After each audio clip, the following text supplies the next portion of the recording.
The Coroner's Court on Friday ruled that the death of Dutch model Ivana Smit, whose body was found on the 6th floor of a condominium, was due to a misadventure. Coroner Mahyon Talib, in reading her written judgment, said no one was involved in Smit's death. Lawyer S.N. Nair, who held a watching brief of Smit's family during the inquest into her death, said the ruling was better than a suicide or an open verdict. So I'm glad the judge didn't go to open verdict. Suicide. I'm glad. So we have established, the judge also agreed that it is more than just open verdict. Also, it is something sinister. That's it. But she cannot put a finger as to who did it because lack of evidence. What's the next step now? The next step is we will apply for a revision if my client agrees. So revision is where the High Court will call for the records, this record, and go through again. And I will do the same argument to say it has to be more than misadventure. It is definitely homicide.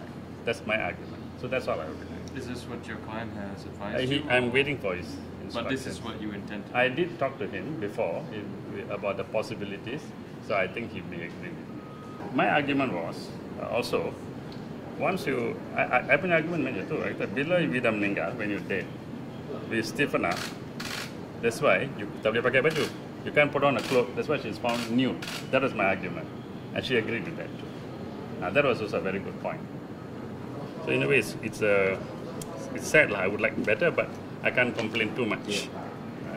I must thank the judge for at least agreeing, and agreeing with us on most of on practically all the points I put forth. So in that sense, I thank the judge. In December 2017, Smit fell from the 20th floor of an apartment in Kuala Lumpur and landed on the balcony on the 6th floor. It is believed that Smit was in the apartment with American businessman Alex Johnson and his Kazakh wife, Luna, after spending a night out with them.